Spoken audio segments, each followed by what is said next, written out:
All right, Coach, 14-8 victory over UNH today. Really strong first quarter, tough second quarter, but how did you like your team's response in the second half to go out and win that game by 6?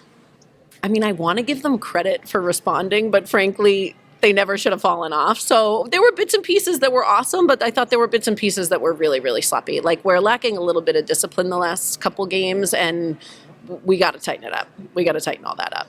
Is a trip to California a good way to tighten all that up? Oh, Lord, I think so. I mean, honestly, with the preseason we've had, these kids deserve a little bit of warm weather. So I'm certainly hoping. I mean, we're going to have our hands full in California. Both those teams are very competitive. But, you know, if we play smart, we can be in any game. And so it's never just about being good. You know, it's never just about being talented. It's about so much more than that. And that's what these guys just have to remember. They have to advance and they have to level up and learn from themselves every single game. We talk a lot about the depth of the team, but ultimately, Grace and Nat are two tremendous players. 7-point day for Grace, 4 goals for Nat. How fun is it to watch them at their best? Yeah, I mean, they're so much fun to watch, and you know, I just love them so much. I just love to see them happy, because when Grace and Nat are on and happy, there's like nothing better. That energy is so contagious. And so, you know, and I don't think either of them have had like a really easy game yet. And I'm not saying this was easy, obviously, but I don't think they've walked away from a game feeling like an A+. And so I'm happy for them that they got a really good game under their belt before we head out. We're going to talk to Nina in a second. Player of the game today.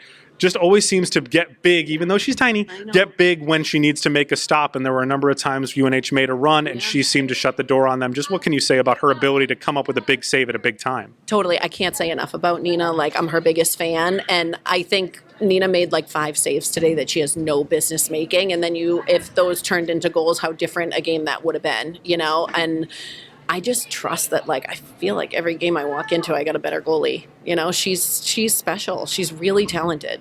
I always like to see one player step up that you wouldn't necessarily expect. You threw Ruggs out there in the second half, comes up with a beautiful assist to a double team, and then scores late. Just how rewarding is it to see a player kind of bide her time this season? I know she played a lot last year, but I compared her to Abby Ahern, who also wore that number 1 and comes out there and just gives you something when you need her to. I know. And, you know, this is, I say all the time, the hardest part of our job is we have to put personnel out on the field, and sometimes it's not fair.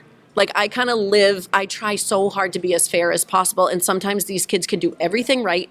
They can do their very best, and they still don't get the nod. And so Ruggs has been working through a few things, and I'm, like, just so psyched for her that she had a day like today. I root for Ruggs all the time, like all of them, but she is really smart, and she did a lot more than a stat sheet shows, you know, so I'm really grateful for her, and I'm super proud of her. I thought she was great. And now a couple weeks on the road, first in California and then out to Lemoyne to start conference play. How big is this nice little stretch here in March? It's huge. I mean, are you kidding? You look at our schedule, and like now all of this is like, it's all child's play. It's all fun and games until you get to conference when things really matter. So it's always tough to take that ride to Lemoyne. I mean, honestly, who wants to drive up to Syracuse in March? But being on the road, coming home, getting right back on a bus, I mean, that's kind of the theme of the second half of our season, so we're going to have to get comfortable with it. Coach, congrats. Enjoy the win. Thank you so much.